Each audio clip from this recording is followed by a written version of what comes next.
আসসালামু আলাইকুম বন্ধুরা, আজ আমি তোমাদেরকে দেখাবো সেন্টেন্স। সেন্টেন্স কাকে বলে? আসলে প্রথমে আমি একটা সেন্টেন্স লিখেই শুরু করি। দেখো, K A R I M, Karim reads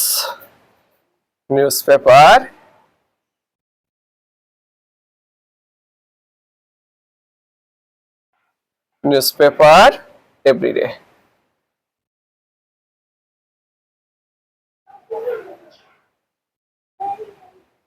তাই না?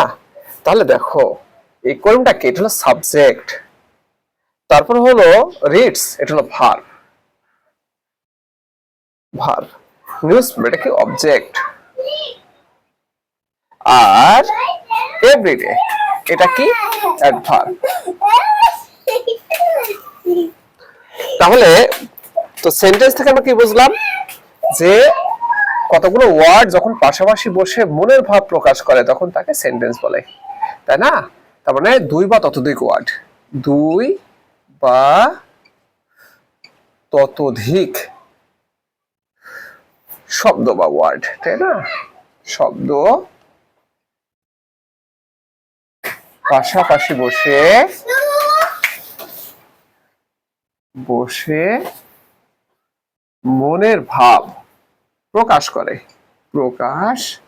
করে তাকে সেন্টেন্স বলে।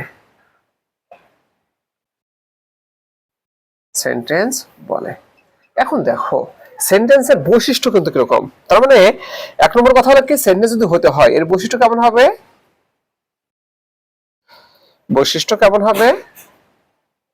বৈশিষ্ট্যের একে হবে হলো এরকম, অর্থের পরিপূর্ণতা থাকতে হবে। কি থাকতে হবে?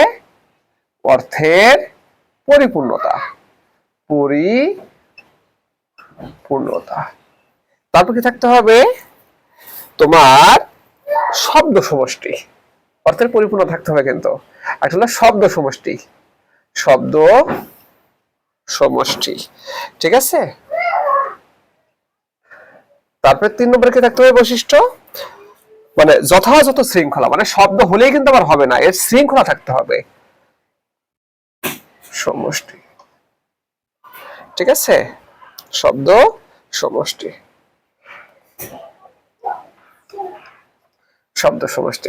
আর এটা কি? যথাযথ শৃঙ্খলা।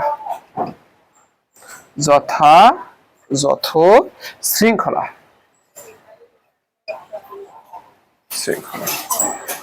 এই তিনটা বৈশিষ্ট্য কিন্তু প্রত্যেকটা সেন্টেন্সেরই থাকতে হবে। একটা হলো অর্থের পরিপূর্ণতা, দুই হলো শব্দ সমষ্টি, তিন হলো যথাযথ শৃঙ্খলা। এখন দেখো, সেন্টেন্সের প্রকারভেদ মানে অর্থ অনুসারে বা ভাব অনুসারে, অর্থ বা ভাব অনুসারে সেন্টেন্স হচ্ছে কয় প্রকার? 5 প্রকার, তাই না? কি বলছি? অর্থ বা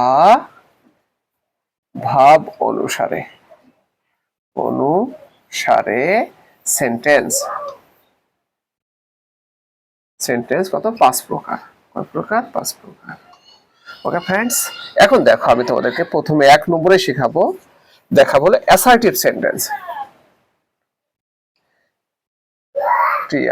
অ্যাসার্টিভ সেন্টেন্স কাকে বলে? অ্যাসার্টিভ হলো বিবৃতিমূলক বাক্য। কোন ধরনের বাক্য? বিবৃতি বোঝাই, তাই না? বিবৃতিমূলক বাক্য। এখন বিবৃতিটা কি? আসলে বিবৃতি হলো কি? কোনো কিছু সম্পর্কে বলাই হচ্ছে বিবৃতি, হ্যাঁ, স্টেটমেন্ট। হ্যাঁ, অ্যাসার্টিভ সেন্টেন্স যেমন হতে পারে, যেমন দেখো, he speaks English very well. তাই না? এটা অ্যাসার্টিভ সেন্টেন্স। দেখো, হি গোজ টু স্কুল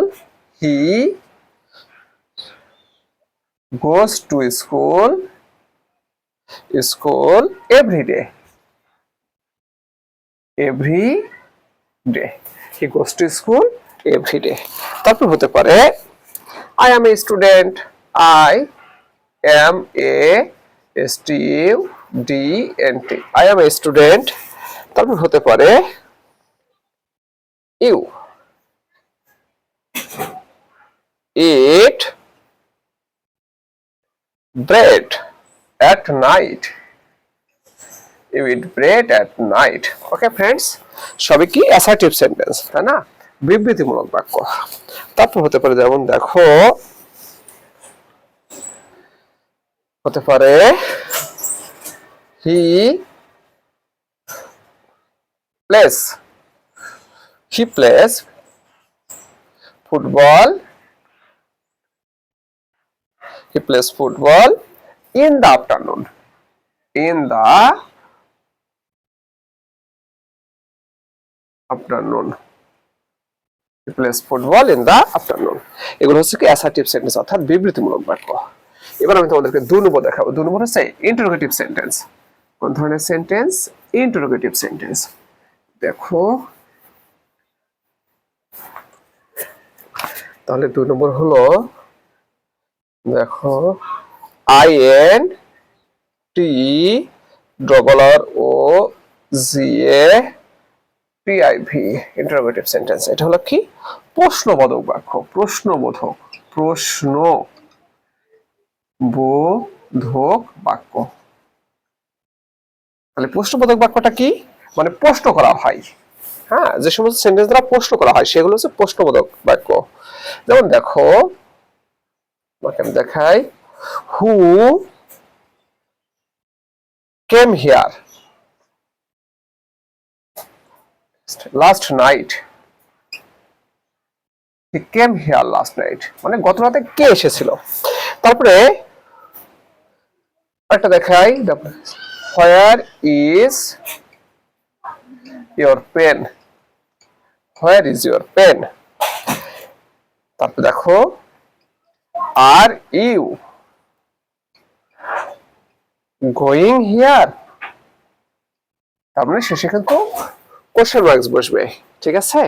অর্থাৎ যে বাক্যগুলো দ্বারা কি বোঝায়, প্রশ্ন করা বোঝায়, সেটা হচ্ছে প্রশ্নবোধক বাক্য। দেখো আবার হতে পারে এরকম, are you going to school, are you going to school. Okay. তারপর হতে পারে ধরো এরকম যে, does he cry, does he cry. Okay friends, এটা আমরা দেখলাম ইন্টারোগেটিভ সেন্টেন্স অর্থাৎ প্রশ্নবোধক বাক্য। এবার আমি তোমাদেরকে দেখাবো তোমার ইম্পারেটিভ সেন্টেন্স। কোন ধরনের সেন্টেন্স? 3 নম্বর সেন্টেন্সটা হচ্ছে আমাদের ইম্পারেটিভ সেন্টেন্স। দেখো 3 I am imperative imperative sentence। আচ্ছা, ইম্পারেটিভ সেন্টেন্সটা দ্বারা কি বোঝায়? ধরো যে সেন্টেন্স দ্বারা কি বোঝায়, আদেশ, আদেশ, উপদেশ,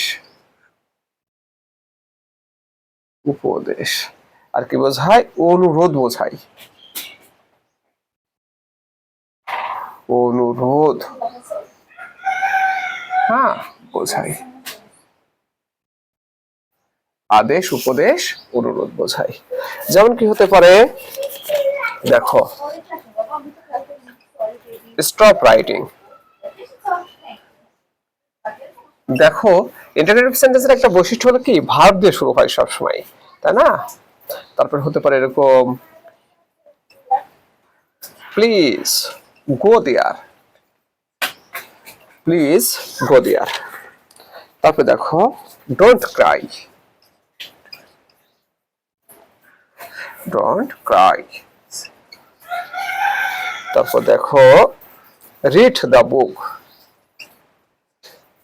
read the book. Okay, read the book. তারপরে কাম হিয়ার।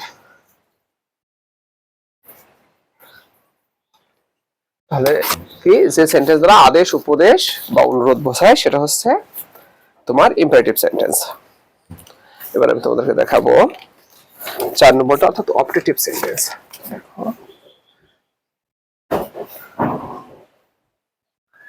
অপটেটিভ সেন্টেন্স, দেখো আসলে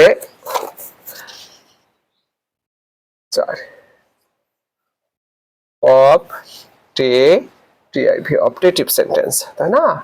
এটা হচ্ছে কি ইচ্ছা বা প্রার্থনা, মনের ইচ্ছা বা প্রার্থনা বোঝায়, প্রার্থনা বোঝায় এ ধরনের বাক্য দ্বারা। এখন দেখো আসলে অবজেক্টিভ সেন্টেন্স আর অ্যাসার্টিভ সেন্টেন্সের মধ্যে পার্থক্য হলো যদি অ্যাসার্টিভ সেন্টেন্সের শুরুতে মে বসাই দেওয়া হয় তাহলে কিন্তু সে অবজেক্টিভ সেন্টেন্স হয়ে যায়। যেমন হতে পারে মে ইউ বি হ্যাপি, দেখো may you be happy, S A PPY, may you be happy in life, may you be happy in life, LIFE, life, may you be happy in life, ঠিক আছে, life LIFE। তারপরে হতে পারে দেখো may Allah bless you, অর্থাৎ assertive sentence আগে may বসাই দিলে পারে কি সে অবজেক্টিভ হয়ে যায়, may Allah ALLS Allah bless you, bless you. তারপর হতে পারে may you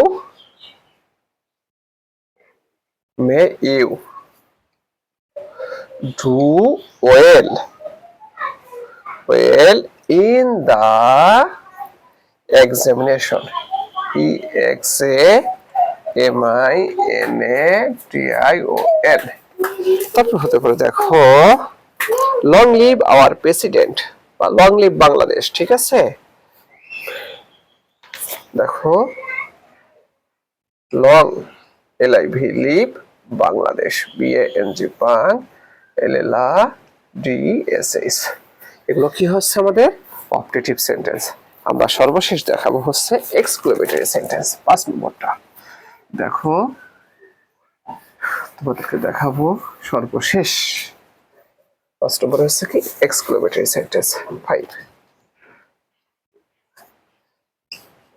EXCLAMATORY exclamatory sentence. এটা কি মানে এটা দ্বারা প্রবল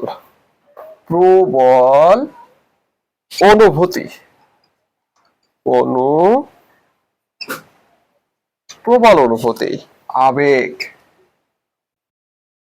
প্রবল অনুভূতি, আবেগ, বিস্ময়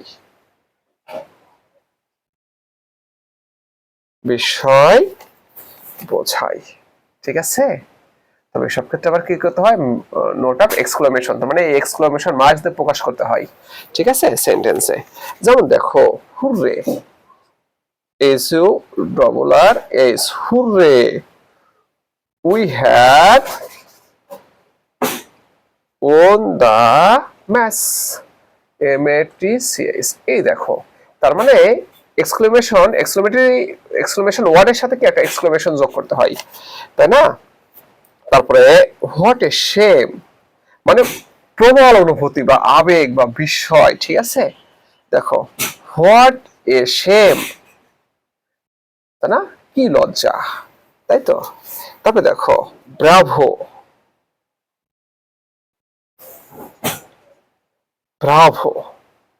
go on playing। তারপর হতে পারে how nice, how nice the bird is,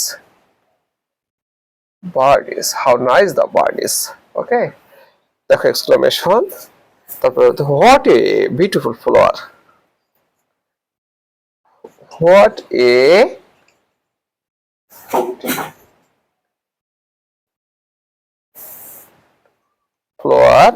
a beautiful flower it is।